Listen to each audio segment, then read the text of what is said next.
Жаққандай гүлдің нұры атар таңға, жаққандай туылған жері ар бір жанға. Қаректері жалтай түшті анан білбей, білгенім көргім келді сені қайра. Өмірі адамзаттың қандай қысқа, ал қысқа өміріңді ұзартуда. Unutу bu dünyanın bari joğu, жаққым келді жалғыз саған, жалғыз саған. Көргім келді қайра сені, ойымда сен ойлап ойын емнелерді қан дүргітіп алдастатқан. Бұл ажайып қандай белгі, бұл ажайып қандай белгі. Қайдан келдің, қантип келдің?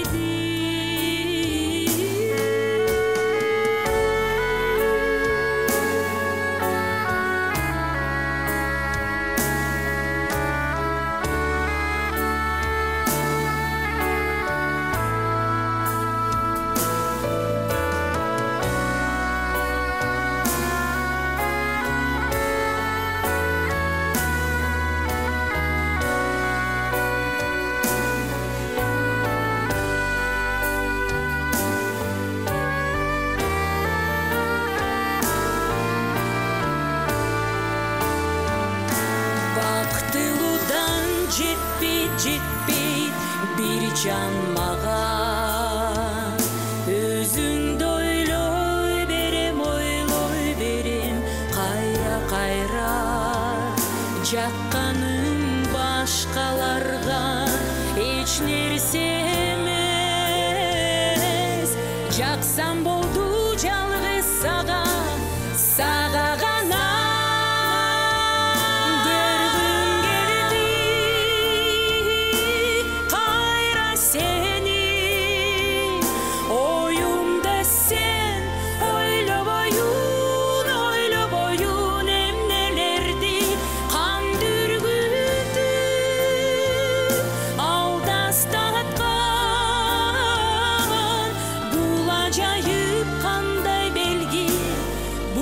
Acayip qanday belgi, görgüm geldi қайра seni. Oyumda sen ойлап oyun emnelerdi қан дүргітіп алдастатқан. Бұл ажайып қандай белги, бұл ажайып қандай белги. Қайдан келдің, қантип келдің? Жалғыз саға жаққым келді, жалғыз саға жаққым келді.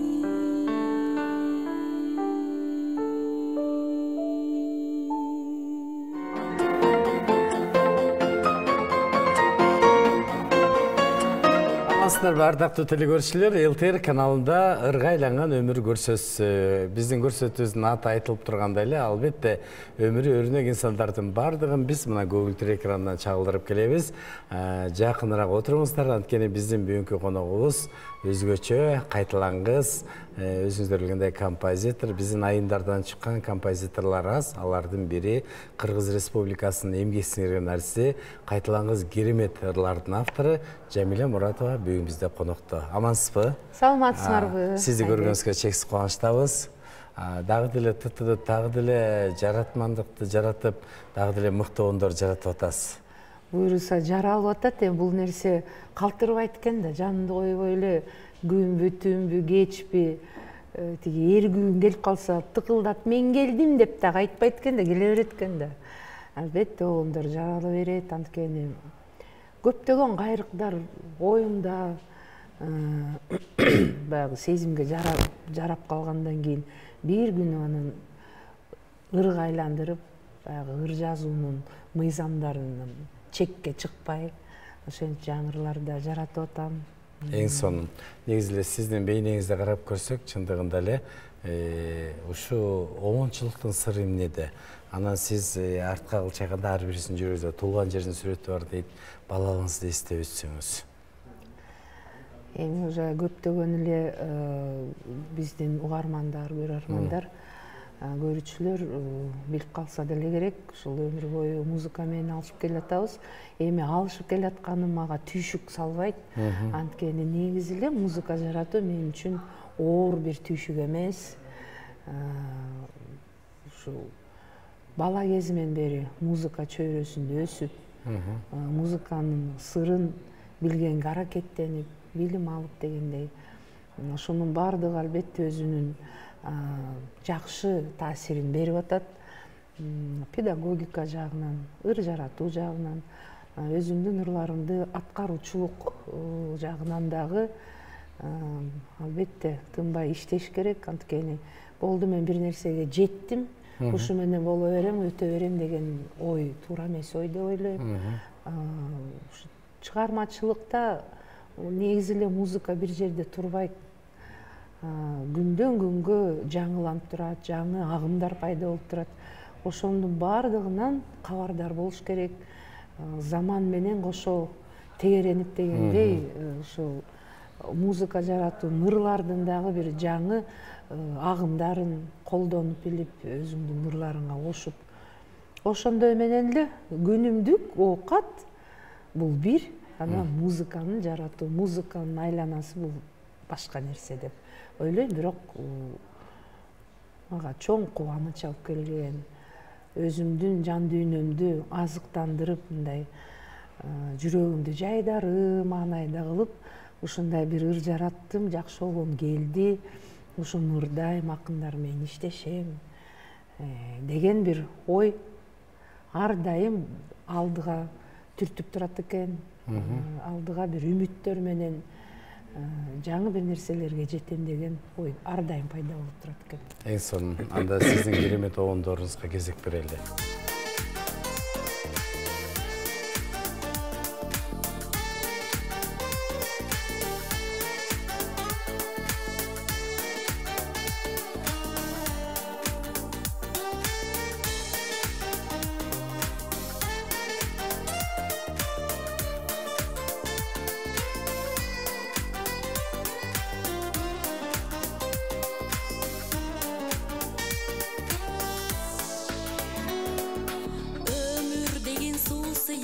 Шараккан боюм эмес бүйрөлөргө карматкан, бул турмушта жашаганың билинет, аз да болсо бир ийгилик жаратсаң, туура жашап өтсө кана калыстап, майда жаштык кетти бизден алыстап, ак караны тааный турган жаш келиди.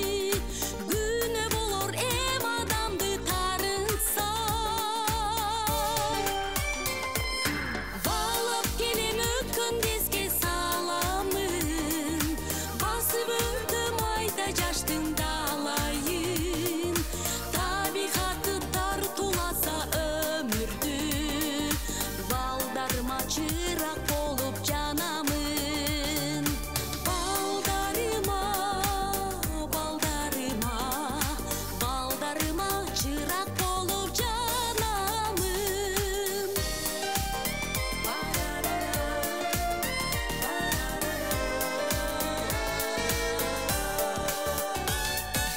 Жараш керек ар намысты коргошкон, аракет кыл адам капа болбой.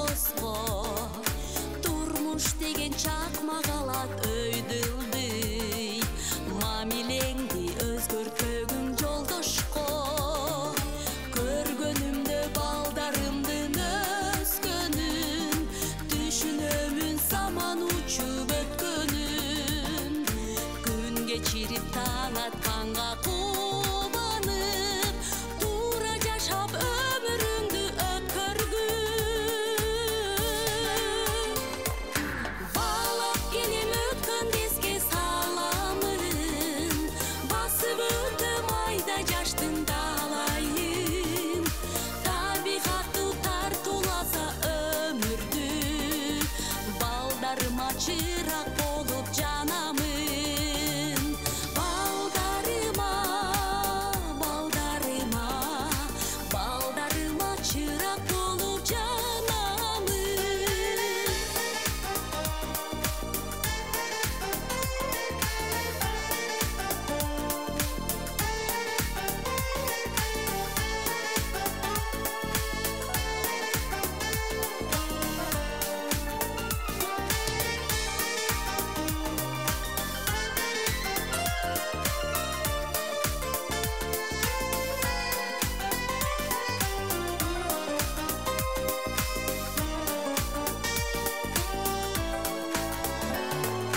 Балап келем өткөн безге саламын, басып өтөм айда жаштын далайын. Табигаттуу тартууласа өмүрдү, балдарыма чырак болуп жанамын. Балдарыма, балдарыма, балдарыма чырак болуп жанамын. Балап келем өткөн безге саламын, басып өтөм айда жаштын далайын. Табигатты тартууласа өмүрдү, балдарыма чырак болуп жанамын. Балдарыма, балдарыма, балдарыма чырак болуп жанамын. Балдарыма чырак болуп жанамын.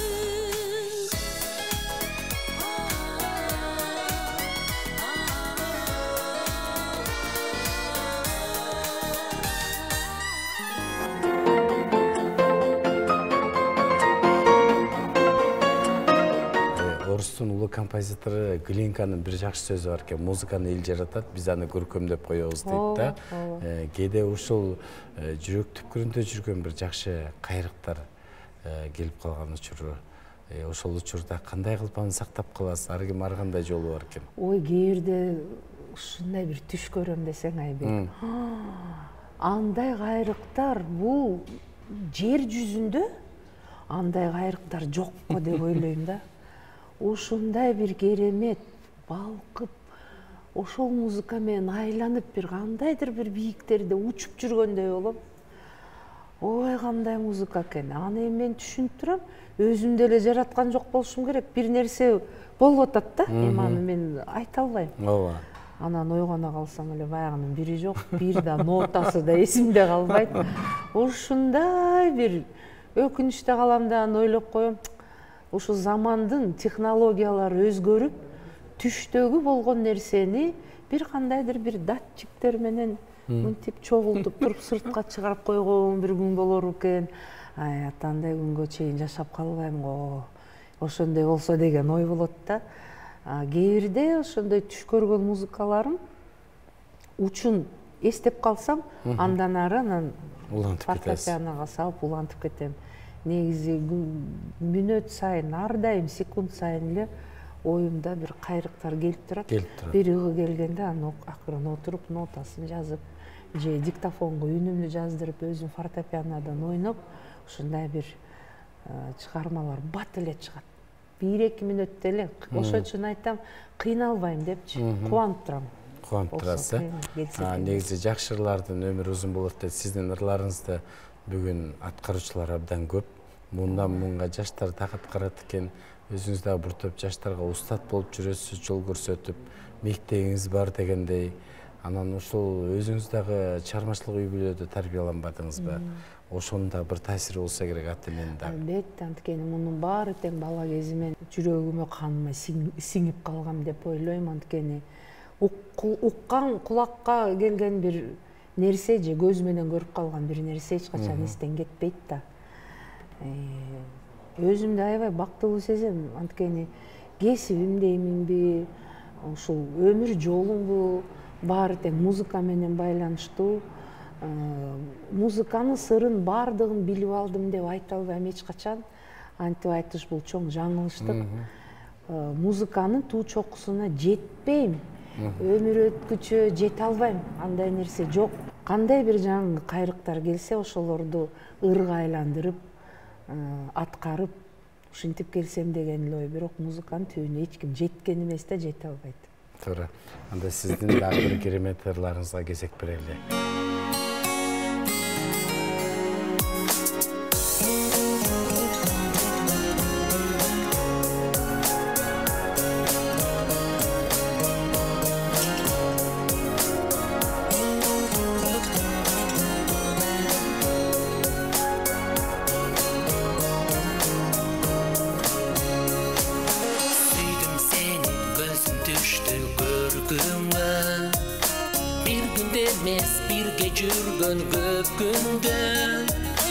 Мында иштен унут калган жанымды, салдың кайра махаббаттын өртүнө. Эгер жолла мени аясаң азыраак, сүйбө мени, мага бетиң өтүрбө, мага бетиң өтүрбө. Сүйдүм сени сүйүү эрки бар жактан, азга жетпей көктүн куру калсак да, алда качан унут калган нерсени алек кылып азыратып чарчатпа. Эгер күнүм мени аясаң азыраак, жакындатпа, жакындатпа, колдорумду карматпа, колдорумду карматпа.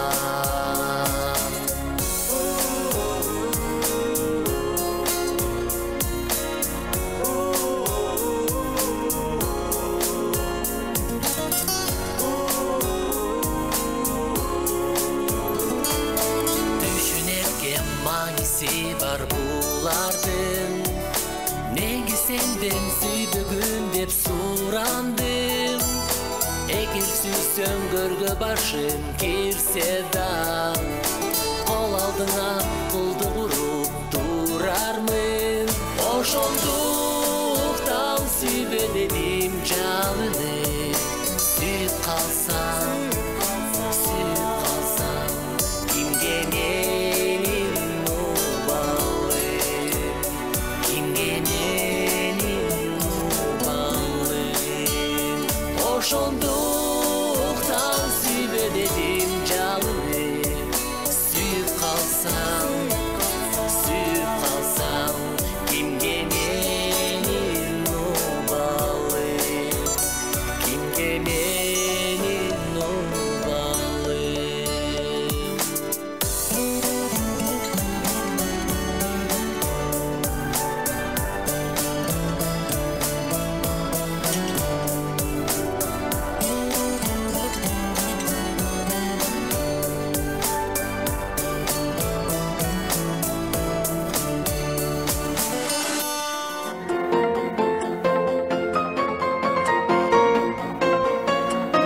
Өмүрдүн бөксө жерин ыр менен толтуралы дейт. Урматтуу телекөрүүчүлөр, ЛТР каналында ыргайланган өмүр көрсөтсү бүгүн кайталангыс композитор, керемет оундордун автору, Кыргыз Республикасынын эмгек сценарийчиси Жамиля Муратованын чыгармачылыгы туурасында сөз кылып отурабыз. Биздин студиябыздын кадырлуу мейманы, айтылуу элибиздин сыймыгы Залкара Нурак Абдрахмановдун кызы, оончу, ырчы Ширин Нуракова бүгүн бизде конокто. Кош келиңиз. Сиз дагы мынакей оундорду чыгарып жүрөсүз. Жамиля Муратованын репертуарындагы мынакей оундорлорду аткарып жүрөсүз. Негизи оончуга тарайсаңыз, ушу аялдардан аз эле ушул оончулар бар да. Алардын бири мына Жамиля Муратова. Жамиля Муратованын ушул оундорун айтып берсеңиз. Бизде саналуу ушул оончулук жаатында, композиторлук жаатында иштеп жүргөн, өмүрүн ошого арнаган аял заты абдан аз. Ошолордун бири кайталангыс талант Жамиля эже. Кадимкидей таалимин алып жүрөм. Жамиля эженин оондору жөнүндө айтсак, Жамиля эженин оондору жүрөгү кандай назик болсо ошондой назик да. Өзүнүн үнү дагы абдан уккулуктуу, өзүнүн оондорун абдан жеткиликтүү аткарат. Жамиля эженин ырларын сүйүп, анан сурап ырдаш, бул өзүнчө мен үчүн чоң жоопкерчилик да. Себеби Жамиля эженин өзү жүрөгү кандай сезип аткан болсо ошол оонду, ошондой кылып үн менен жеткирип ырдаш бул өзүнчө сыноо да. Ырчыга сыноо деп эсептейм. Биздин эстрададагы ырчылардын көптөрү аткарып жүрөт чыгармаларын. Дээрлик бардыгы Жамиле эженин өзүнүн батасын алып, жакшынакай каалоо тилегин угуп, ушул ырларды аткарууга аттанышкан. Менин билишимче, Жамиле эже өзү аранжировкасына дагы көңүл бөлүп, аткарууда ар бир ырчынын өзүнүн үнүнүн мүмкүнчүлүктөрүнө, аткаруучулук чеберчилигине жараша, мүнөзүнө жараша ырлардын сунуштап, баягы өзүнүн чыгармалары ошол себептен Жамиле эженин бир кырдуу эмес да, ар кырдуу. Себеби Жамиле эженин обондорун ар адам аткарганга ылайыкташтырылып, атайын ушундай ийкемдүү жаратылган обондор аткаруучуларга куп жарашат. Жамиле эженин обончу катары абдан башкалардан аймаланып турган жагы ушул деп ойлойм да. Ар бир ырынан өзүңдү табасың, тексттерге абдан тыкан көңүл бөлөт. Чоң акындардын тексттерине, мисалы үчүн сабагынан бошой калган учурда барып калсаң, ошол сөзсүз баягы пианиносуна отуруп, ошол бир акындын китебин барактарын ачып алып, обондорду иштеп, кыялданып, изденип отурган болот да. Эң сонун. Анда биз Жамиле Муратованын аткарышында дагы бир керемет ырга кезек берели.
Mayram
биздин анда государственная телерадиовещательная корпорация деп ушул музыкалык редакция, телевидениянын музыкалык редакциясы бир конкурс жарыялап калды. Ысык көл 90 болот. Ысык көл 90 деп аталат деп. Анда эми биздин союз ары бери болуп же биздин эгемендүүлүк Кыргызстандагы келе элек бир ушу ортодогу солкулдаган бир тынч эмес заман эле, заман экен да көрсө. Же биз андан кабарыбыз жок. Ошентип баягы Оштогу бир жаңжал болгон эле, окуялар болуп кетип, ошол жылы биздин жана жарыя кылган конкурс болбой калды да. Коменданттык саат болуп ушундай бир ызычуу болду беле. Ага чейин бизде бир ошол заманда Альберт Иванович Усачев деген аранжировка жасайт экен да. Же мен ал кишини тааныбайм. Ошол киши телевидениядан келип, так, Джамиля, пойдем, какие у нас есть песни? Десем, тиги кырымдырдап берем. Так, ну хорошо, тогда сделаем вот эту. Деланан ырымды аранжировкалап, ты ее будешь петь, да, деп коюп ээрчитип жүрөт.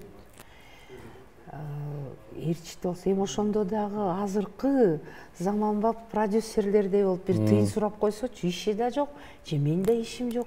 Ырым жаралып калат экен деп сүйүнгөнүмдү кантейт. Ошентип бир нече ырларымды аранжировкалап берди. Деп сүйүнүп жаздырып атам. Жаздырып даярдап жана конкурска даярданып атам да. А бирок конкурс болбой калды. Эми болбосо дагы зато ырлар даяр болуп калды. Ошентип анан ошол телевидениянын жаштык редакциясы бар эле. Анын жетекчиси Баймасут Энел эже. Ай ушундай бир кыз бар экен. Биздин программага чакыргыла деп. Андагы жаш режиссер Сагын Ниязалиева эжебиз. Ошол эже чалат. Ушундай кыз экенсиң, момундай бир келип кет. Концерттик программа болот десе, тим эле жүрөгүм дикирейт. Аяка барып, бир күн кечке даярданып, барып ырдап, ушундай кубанычка жүрөгүмө батпай атат десең.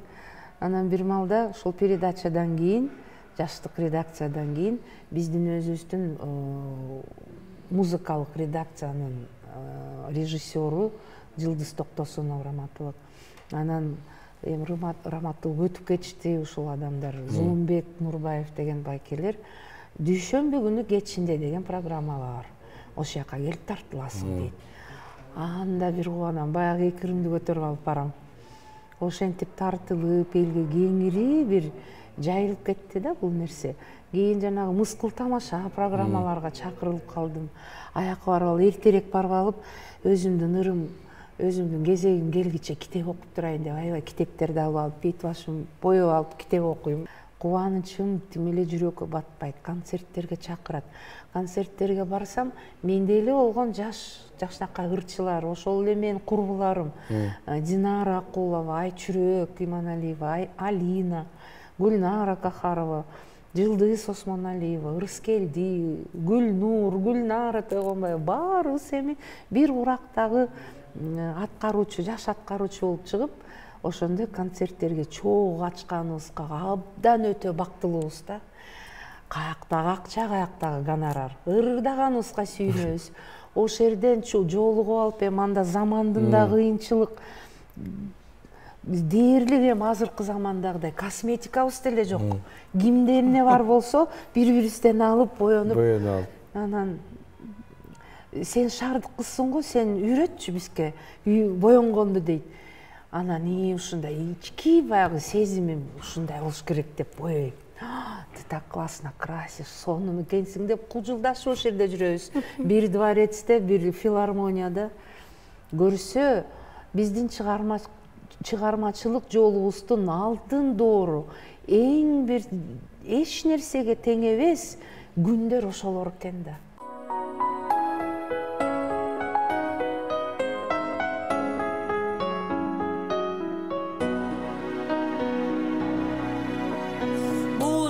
Шыңгыры бар көлкөңөрдө табышы шудураган таңкы желди ак пейил дилиңири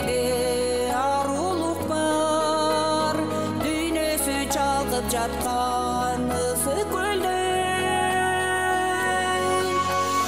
гүл ұқсас қызыл тазы жайындағы мейлі шар мейлі жайлы айылдағы чырымтал келишимді татына кай гүлді жайнат кыргыздын айымдары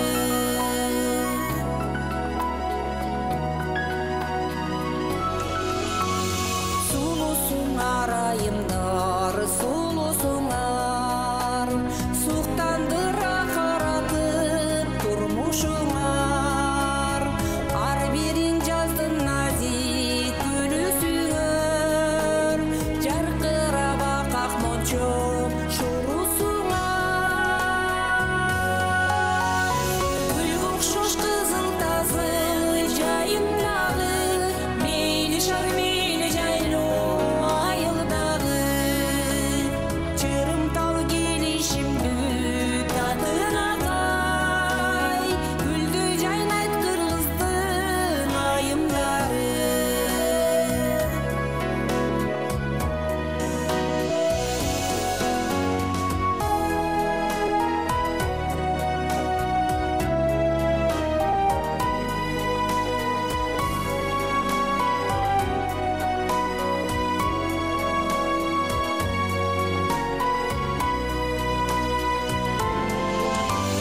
нур төгүп бииктиктен келесиңер жапжашыл силер келген белесиңер урпактын санын улап кылымдарга ажарлуу ак элечек энесиңер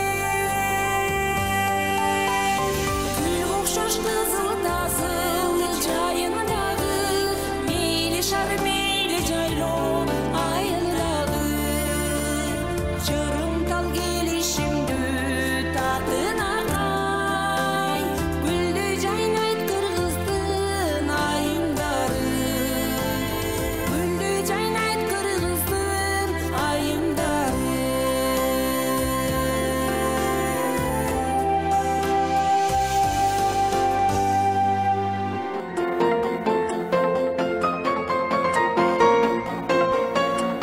Біздің көрсөтүүбүз 3 бөлүктөн турат. Бул экинчи бөлүгү тарыхка бай оондор дейт.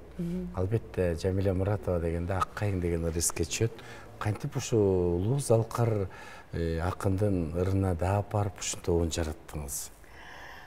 Оюмда деле жок дейм, анда жашпыз, баягы колуман бардыгы келет деп ойлойсуң. Анан негизи мен бардык билимди керек болсо тиги балакчага тарбияланып атканда дагы бардык нерсе орус тилинде эле да. Садиктен орус тили, 1-класска барсаң орус тили. Сүйлөгөнүң орусча. Бардыгы орус тили. Анан тегерек айлана чөйрөң шаарда туулуп өскөндөн кийин тегерегиңдин баары орусча эле. Бир гана атам айтчу, сырттан кандай тил сүйлөсөңөр сүйлөй бергиле, үйгө келгенде кыргызча деп. Кыргызча сүйлөтөт эле. Жайкысын айылга тайнелеринкине жөнөтчү эле. Аяктан жайлоого барсаң дегенде бүт бардыгы кыргызча болгондуктан албетте кыргызча сүйлөгөнү так билип, анан бирок ушу оон жаратуу кийинчерээк келди да, бир 15-16 жашымдагы. Анда дагы өзүм эле ошо кыргызча ырларды ырдасам кандай болот деп, же сөз билбейм, же кантип бир сөз табам, билбейм дейм. Анан биздин үйдө чоң китепкана бар, атабыз жакшынакай китептерди чогултуп ушу балдарыма окуса экен, балдарыма калса экен деп, ушу чоң китепкананы жараткан. Ошолорду барактап көрдүм. Бир топ китептерди барактап көрүп, ал китептердин арасында Залкар акын Турар Кожомбердиевдин дагы өтүчпөгөн колумто деген китепчелери, ушундай бир ырга акындык чыгармалар менен тизилген китептерди таап, анан бирден отуруп барактай баштадым. Көп нерсени көркөм тилди көп билбесем керек, бирок ошентсе дагы окуп көрүп билбегенимди апаман сурап, бул эмне эле кандай эле деп ушинтип баракта отуруп Аккайың деген чыгармага туш келди.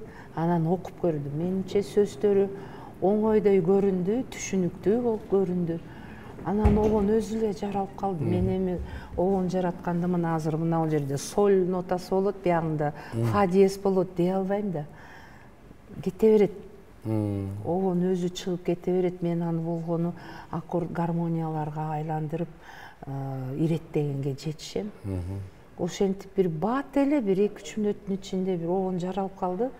Мен эсимде ошол обонду жаратып, анан кадимкидей үшкүрүнүп, мындай бир чоң эмгек кылгансып, деп анан жатып калдым десең, мындай эс алайынчы деп.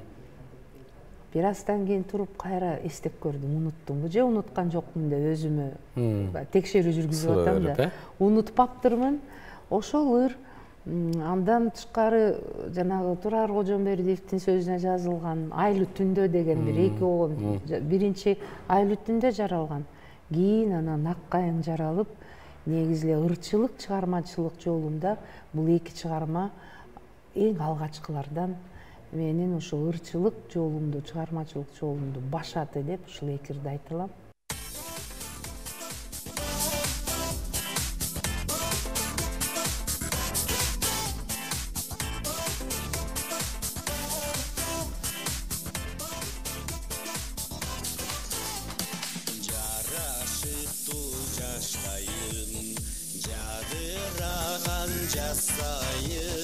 Жаш күнүмдөн тең өскөн эл жакшына каяп кайын.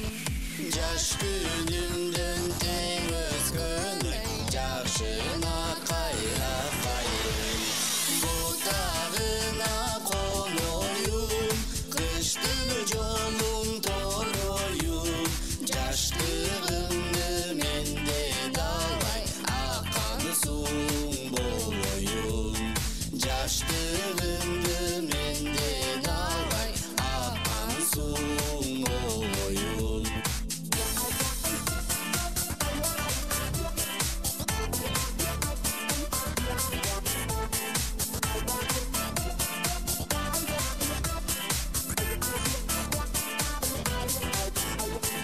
Тамашалуу жаштайын, тармалы даган жасайын. Тай күнүмдөн тең өскөн эй тагына каяп кайын. Тай күнүмдөн тең өскөн эй тагына каяп кайын. Бутагына коноюм, кыштын жолун тороюм. Жаштыгымды менден албай аккан суң болоюм.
шамдай көңүлдө өчпөй ойгондум сен деп сенин атыңды атап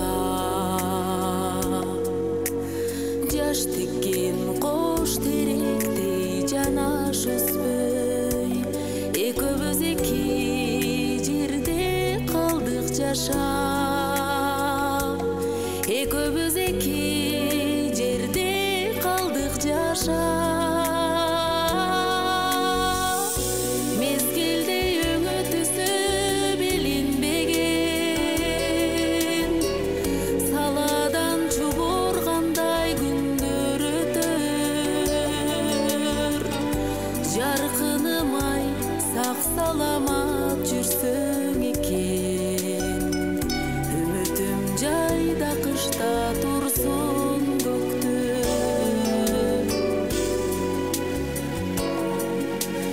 күн чыгат тоо артынан дайым эртең жаркыным күндөй жаркып ойгондуң го сен менсиз кандай болуп калдың экен мен сенсиз жүрөк сыздап ойлондум го мен сенсиз чачак артып ойлондум го мезгилде өңү түсү билинбеген саладан чубургандай күндөр өтөр жаркыным ай сак саламат жүрсөң экен үмүтүм жайда кышта турсун көктө аз-аздап көнгөндүрсүң тагдырыңа турмуштун тартиби бар бурул алгыс мен күндүм бардыгына тирүүлүк бир жол экен көңүл калгыс мезгилде өңү түсү билинбеген саладан чубургандай күндөр өтөр жаркыным ай сак саламат жүрсөң экен үмүтүм жайда кышта турсун көктө үмүтүм жайда кышта турсун көктө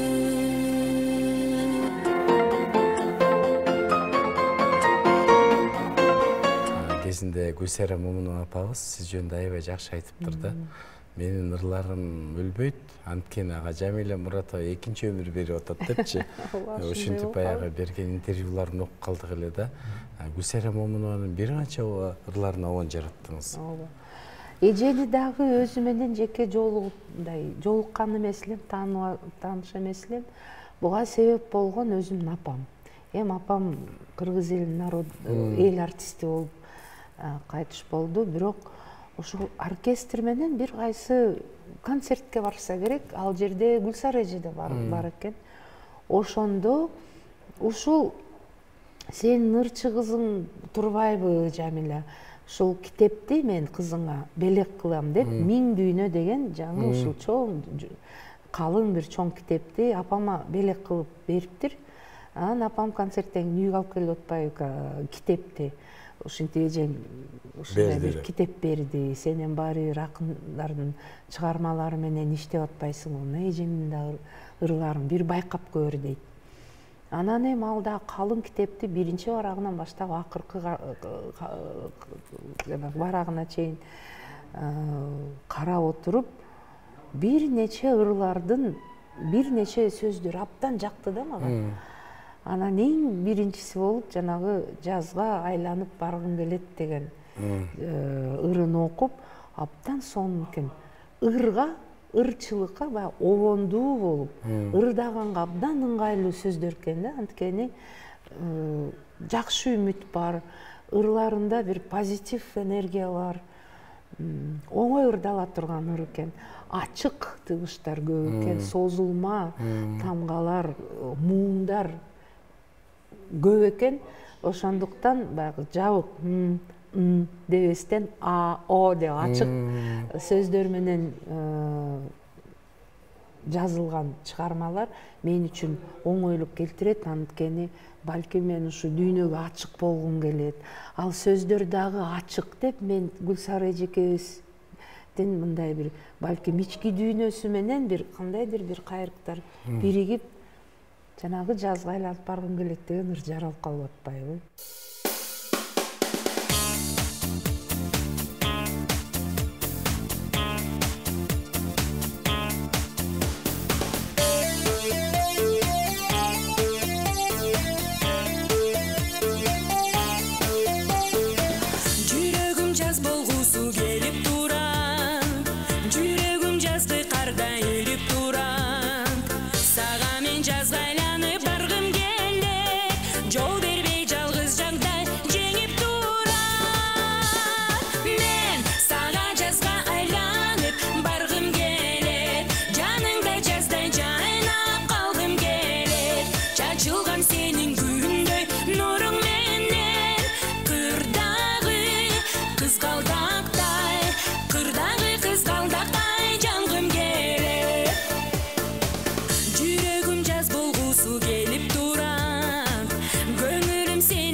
Өзүмдүн кесибим боюнча мен педагогмун, мугалим, музыка.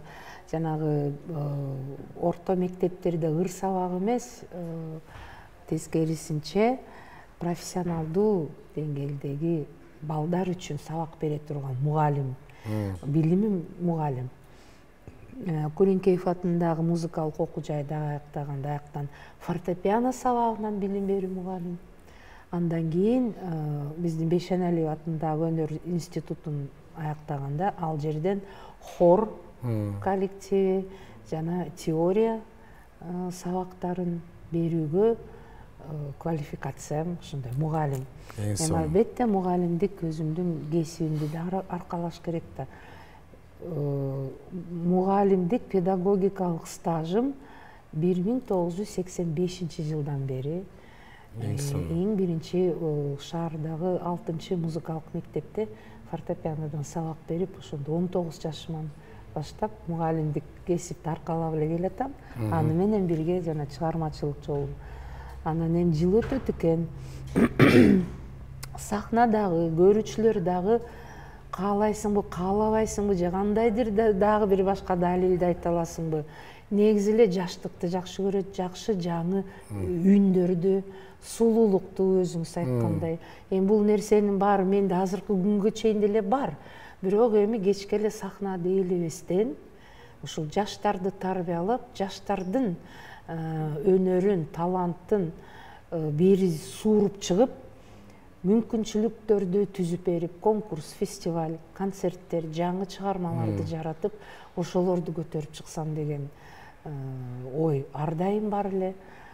Ошонун негизинде Гүлсанат деп өзүмдүн чакан биринчи эле окуу музыкалык студиямды ачып алдым. Чакан эле. Муну кээ бирөө ойлойт, Муратованын илтеген бир мектеби бар экен деп. Андай эмес. Кыбырап эле бир кичинекей подвалда отурам. Андан мен эч бир тартынбайм, уялбайм, анткени билесиңерби Айбек, чыгармачылыкта бир аз ачка болуш керек да. Эми бул дагы курсактын тобу эмес, бир аз бир кыйынчылыктар болбосо чыгармачылык инсан дээрлик бир жакшы чыгарма чыгара албайт, бир аз тартынч болуп туруш керек. Баары телегей, тептегиз, ток курсак, жакшы бир чыгармага эч бир чыгара албайт. Чыгара албайт, бир аз ачка болуп туруш керек. Бир аз бир жетишпеген нерселер болуш керек, бир аз кыйналыш керек. Ошондой нерседен анан баягы аракет күч болот экен. Аракет күч болсо, алдыга койгон максаттар акырындап ишке аша баштайт экен.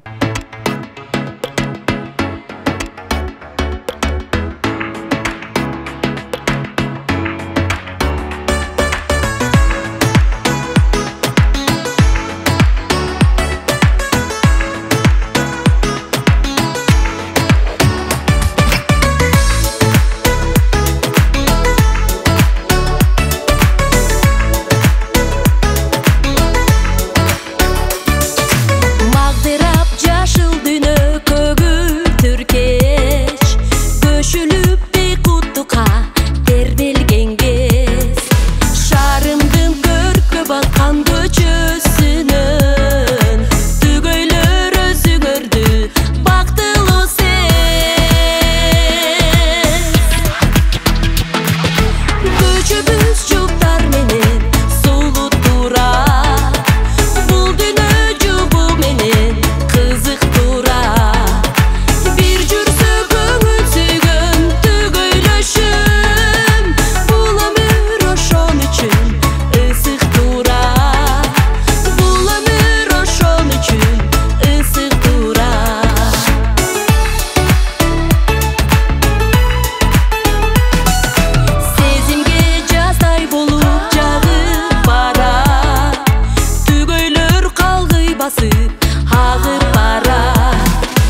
бүгүн маектешип отуруп чындыгында эле эмгек экенине күбө болдук.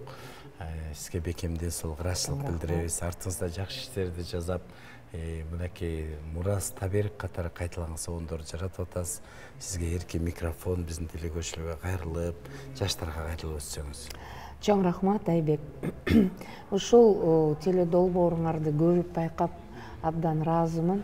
Баягы жакшы ойдун, чыгармачылык бир жаңылыктын үстүндө ар дайым жүрөсүз сиз дагы. Чоң рахмат сизге.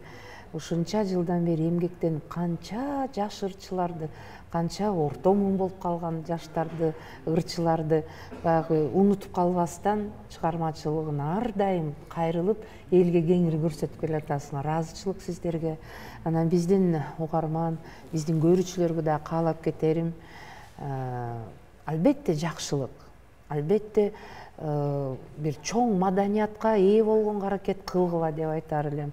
Анысы аз келгенсип жаш уул кыздар, балдар, небере чөйрөлөрүңөрдү дагы жакшы маданият, жакшы музыкага багыттап, ушул туура багыт берип, баягы мындай да болуп калат да. Жаш балдардын баягы өнөрү чыгып атса, кой, сен артист болмок белең деп, мындай четке кагып салганда баланын ички дүйнөсү жабылып калат. Ошондо түнт болуп, мындай эл менен ачык сүйлөшө албай, коомдо өзүн кыйналып калат. Ошентпегиле, урматтуу ата-энелер.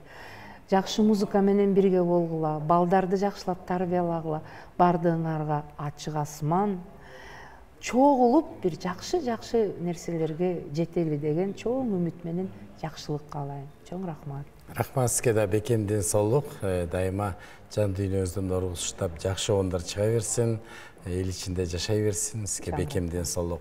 Урматтуу телекөрүүчүлөр, бүгүн биздин көрсөтүүбүзгө жакындан жардам берген Бишкек шаарындагы Заман рестораны, анын жетекчиси Мамат Сулаймановго ыраазычылык билдиребиз. Биздин көрсөтүүлөрдү ЛТРдин YouTube, Facebook'тагы баракчаларына кирип, биздин композиторго ой пикириңиздерди калтырып, керемет кайрыктарын уксаңыздар болот. Ушуну менен биздин көрсөтүүбүз соңуна келип жеттик. Кийинки эфирден амандашканча саламатта калыңыздар.